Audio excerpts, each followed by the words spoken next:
Selamat pagi Bu Esti, kakak-kakak asisten, serta teman-teman semuanya. Perkenalkan kami dari kelompok 4 dengan saya Rahma, NIM 112-18027 dan teman saya Safaliwanti, NIM 112-18034 dan teman saya Widiawati Manabila 112-18026 akan mempresentasikan hasil tugas besar kami, instrumentasi dan pengendalian sistem hayati.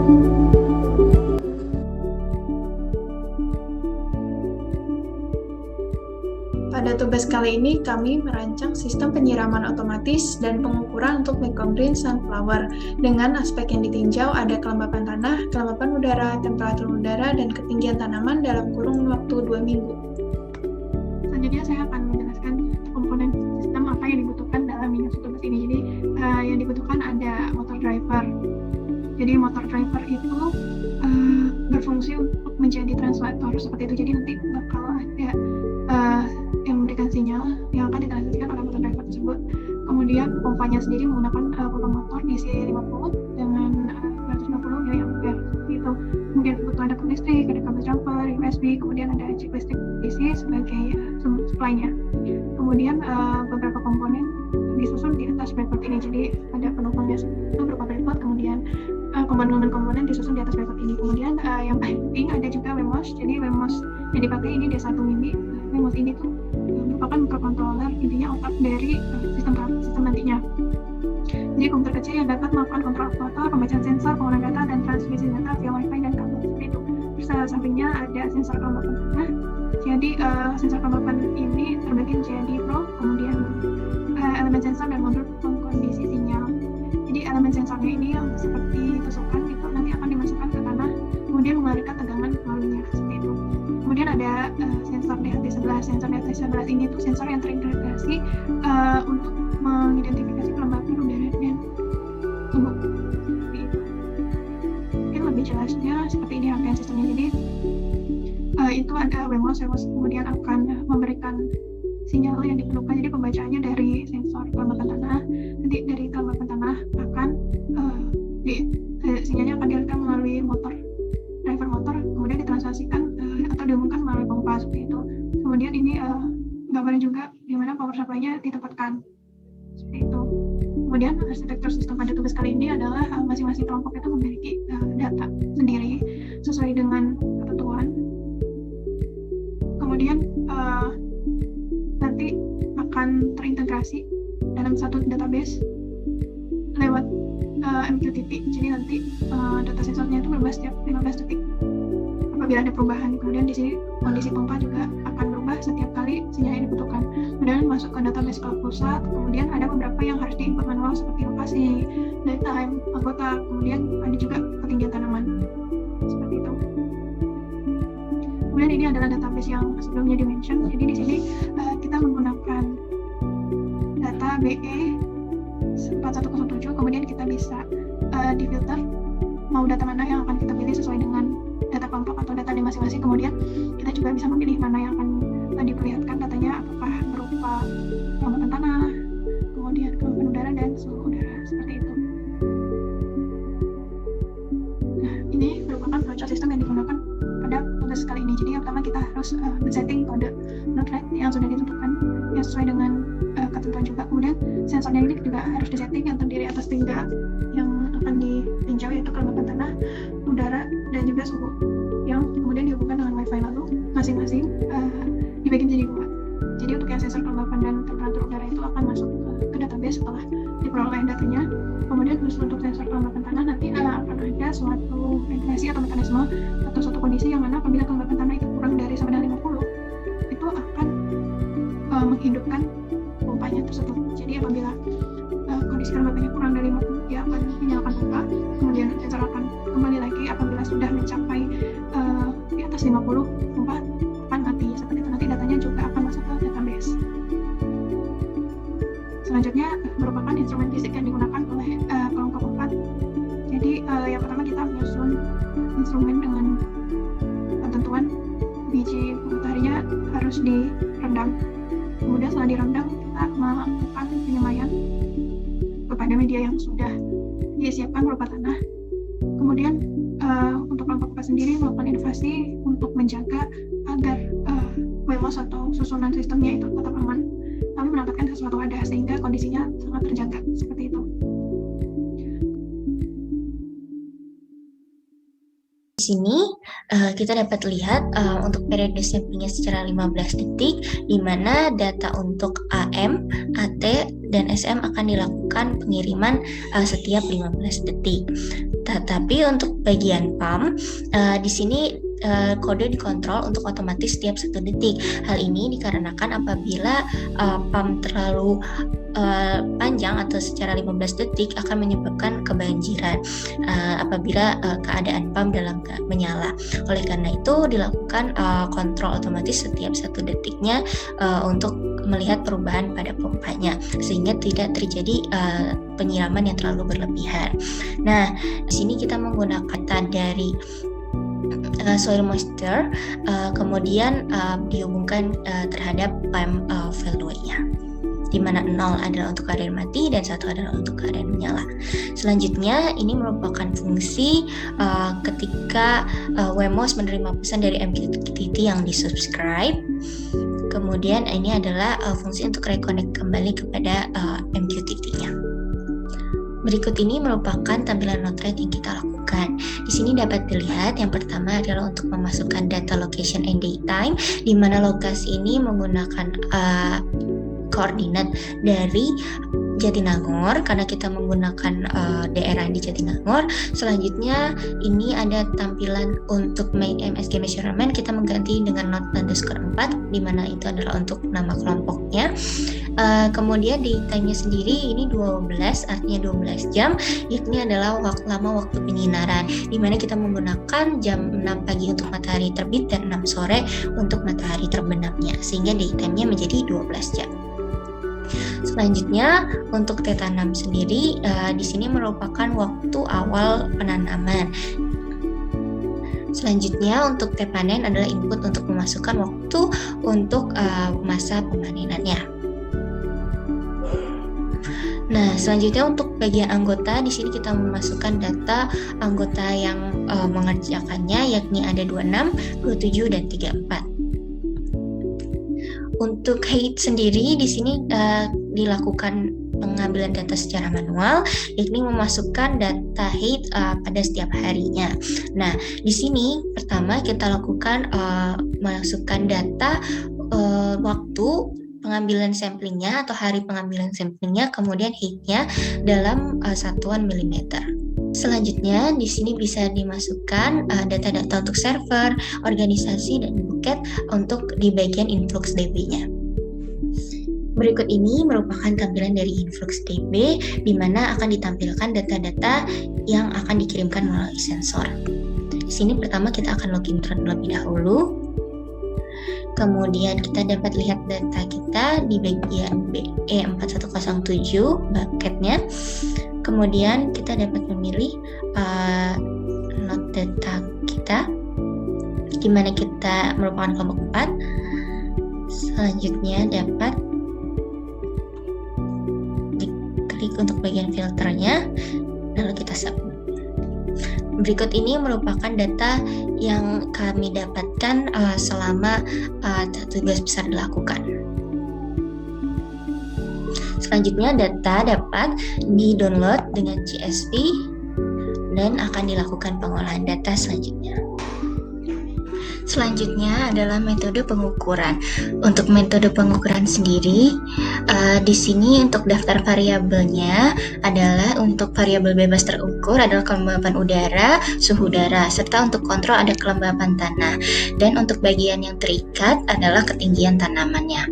Selanjutnya, berikut merupakan sensor yang digunakan. Yang pertama adalah DHT11, di mana DHT11 merupakan modul sensor yang berfungsi untuk mensensing objek suhu dan kelembapan udara yang memiliki output tegangan analog yang dapat diolah datanya lebih lanjut.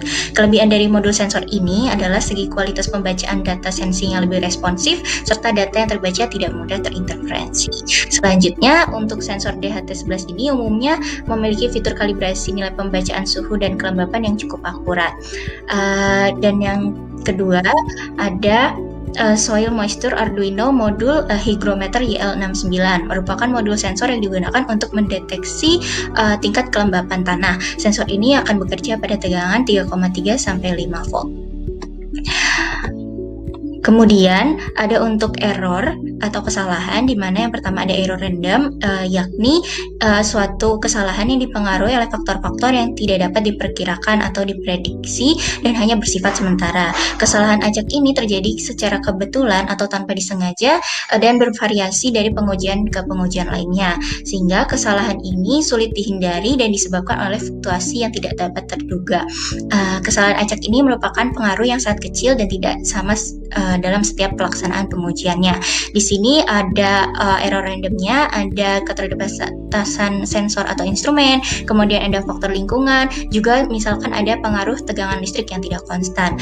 Selain itu ada error sistematik atau kesalahan sistematik, yakni yang berasal dari pengaruh-pengaruh yang dapat diketahui dengan pasti atau ditimbulkan oleh faktor tetap yang mengakibatkan hasil pengujian cenderung lebih tinggi atau lebih rendah dari nilai sebenarnya. Nah, kesalahan ini tidak dipengaruhi atau tidak mempengaruhi penyebaran datanya, tetapi akan menunjukkan bias rata hasil pengujian sehingga akan mempengaruhi akurasi dari suatu hasil pengujiannya. Di sini error sistematiknya adalah kalibrasi instrumen yang tidak sesuai, kesalahan offset data, serta sumber daya manusia yang kurang kompeten. Kemudian bagaimana cara untuk mengimprovisasi kualitas dari metode pengujian ini. Nah, di sini yang pertama adalah memahami dan mengevaluasi kembali kesalahan yang terjadi. Kemudian kita dapat melakukan pengacakan instrumen secara berkala untuk menghindari kesalahan-kesalahan. Kemudian juga dilakukan kalibrasi sensor secara berkala. Nah, selanjutnya media tanam yang digunakan merupakan tanah adosol yang ditambahkan dengan sekam bakar, di mana medium ini sangat cocok untuk tanaman microgreen. Selain itu kita menanam di daerah Jatinangor, di mana kita mendapatkan cahaya matahari selama 12 jam melalui jendela ruangan dan sensor serta alat instrumen lainnya dilindungi dalam suatu ruangan yang beratap untuk menghindari apabila terjadinya hujan. Selanjutnya saya akan menjelaskan mengenai pengolahan data yang kami lakukan di tugas besar kali ini. Yang pertama, model pertumbuhan. Berdasarkan literatur, model pertumbuhan tanaman umumnya berbentuk kurva sigmoidal, yaitu terdiri dari 4 fase pertumbuhan. Berdasarkan kurva sigmoidal ini, kami memilih model yang digunakan yaitu model nonlinear. Persamaan regresi nonlinear sendiri dapat dilihat pada salindia. Kemudian metode pengolahan datanya akan saya demonstrasikan di sini. Pertama, data mentah yang kami download dari InfluxDB berupa CSV kami convert ke dalam bentuk XLX agar mudah diolah datanya. Kemudian di sini kami menggunakan fungsi VLOOKUP untuk menentukan nilai kelembapan tanah, kelembapan udara, serta temperatur udara pada waktu di ketinggian yang sudah diberikan oleh kakak asisten. Kemudian untuk data yang NA seperti ini, kami mengisinya dengan data waktu yang mendekati nilai ketinggian tersebut karena terdapat data yang kosong. Lalu data AT, AM, dan SM ini kami copy ke dalam sheet olah data, yaitu ada soil moisture. Di sini kami memasukkan SM, lalu ada AM dan juga AT. Lalu untuk outputnya sendiri di ketiga SM, AM, dan AT ini kami memasukkan ketinggian dari microgreen sendiri. Lalu untuk menentukan model yang mendekati dengan hasil observasi, kami menggunakan add-in solver untuk menentukan SSE yang paling minimum, karena SSE minimum tersebut merupakan error yang lebih kecil yang menandakan bahwa model mendekati observasi yang sebenarnya. Di sini kami set nilainya menjadi minimum dengan mengubah parameter K, alfa, dan beta. Lalu di solve nanti akan memberikan nilai K, alfa, dan beta serta SSE dan R-square yang paling mendekati nilai observasi. Hal yang sama dilakukan untuk kelompok 3 dan juga kelompok 4. Berdasarkan hasil metode pengolahan yang dilakukan, akan diperoleh hasil pemodelan. Yang pertama itu merupakan hubungan kelembaban tanah dan pertumbuhan tanaman. Di sini terdapat data dari kelompok 3, 4, dan juga 6. Berdasarkan pertumbuhan tanaman, kelompok 4 memiliki pertumbuhan yang tinggi dibandingkan kelompok 3 dan 6, yaitu mencapai 66 cm, sedangkan kelompok 3 mencapai 50 cm dan kelompok 6 hanya mencapai 33 cm. Jika ditinjau dari kelembaban tanahnya, kelompok 4 mengalami kelembaban tanah yang menurun seiring dengan pertumbuhan tanaman, sedangkan kelompok 3 cenderung fluktuatif berkisar antara 50 hingga 60, sedangkan untuk kelompok 6 sangat fluktuatif mencapai angka 30-an hingga 60-an soil moisture. Berdasarkan SSE diperoleh juga bahwa kelompok 4 memiliki SSE yang paling kecil yang menandakan error dari setiap data terhadap regresi yang dilakukan itu kecil, dan R-square yang diperoleh untuk kelompok 3 dan 4 itu sama, yaitu sangat mendekati 1, 0,9922. Berdasarkan literatur, pertumbuhan tanaman menurun dengan tanaman diaklimatisasi pada kondisi kelembaban tanah yang tinggi. Kelompok 4 sendiri dapat sesuai dengan literatur karena kelembaban tanahnya menurun seiring dengan pertumbuhan tanaman yang semakin meningkat.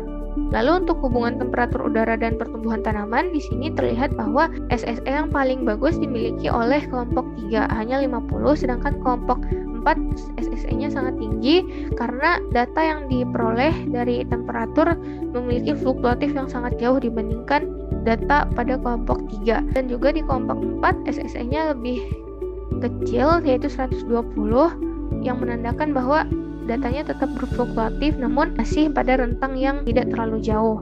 Berdasarkan literatur, pertumbuhan tanaman lebih terangsang pada suhu udara dan tanah yang tinggi, sedangkan pada suhu tanah yang rendah, pertumbuhan vegetatif cenderung berkurang. Hal ini sesuai dengan yang diperoleh dari pemodelan di kelompok 3 dan kelompok 6, karena di kelompok 3 suhu berkisar antara 25 hingga 30, sedangkan di kelompok 6 suhunya berkisar antara 23 hingga 30. Karena rata-rata kelompok 3 ini memiliki suhu yang lebih tinggi, maka pertumbuhannya lebih tinggi dibandingkan dengan kelompok 6. Kemudian hubungan kelembaban udara dan pertumbuhan tanaman di sini jika dilihat dari SSE dan R-square-nya, kelompok 3 memiliki SSE yang paling kecil yang menandakan kelembaban udaranya memiliki error yang kecil dibandingkan dengan kelompok lainnya. Untuk literatur sendiri pembahasannya itu kelembaban yang relatif terlalu tinggi dapat menyebabkan kurangnya sirkulasi udara dan tanaman tidak dapat menguapkan air dan mengambil nutrisi dari tanah sehingga dalam jangka panjang tanaman dapat membusuk. Untuk suhu yang hangat di tingkat kelembaban yang relatif rendah, tingkat transpirasi dalam tanaman dapat meningkat sehingga mengurangi kebutuhan untuk pemupukan. Nah, untuk membandingkan antara SM, AM, dan AT terhadap pertumbuhan tanaman digunakan data dari kelompok 4 dengan melihat SSE dan R-square-nya. Berdasarkan nilai SSE dan R-square ini diperoleh kelembaban tanah memiliki korelasi yang paling kuat dengan pertumbuhan tanaman karena SSE yang paling kecil dan R-square yang paling besar dibandingkan kelembaban udara dan temperatur udara. SSE merupakan nilai yang menunjukkan kesalahan menyesuaikan garis intercept antar titik dan membandingkan garis tersebut untuk mengetahui kecocokan terbaik melalui pengurangan kesalahan. Sedangkan R-square merupakan suatu nilai yang memperlihatkan seberapa besar variabel independen memengaruhi variabel dependen. Berarti kelembaban tanah memengaruhi secara signifikan pertumbuhan dari microgreen. Kesimpulannya, berdasarkan nilai SSE dan R-square yang diperoleh, kelembaban tanah memiliki hubungan yang paling erat dengan pertumbuhan tanaman dibandingkan kelembaban udara dan temperatur udara. Kondisi optimum untuk pertumbuhan tanaman adalah pada kelembaban tanah yang cenderung rendah, temperatur udara yang hangat, dan kelembaban udara yang rendah. Berikut referensi yang kami gunakan dalam tugas besar.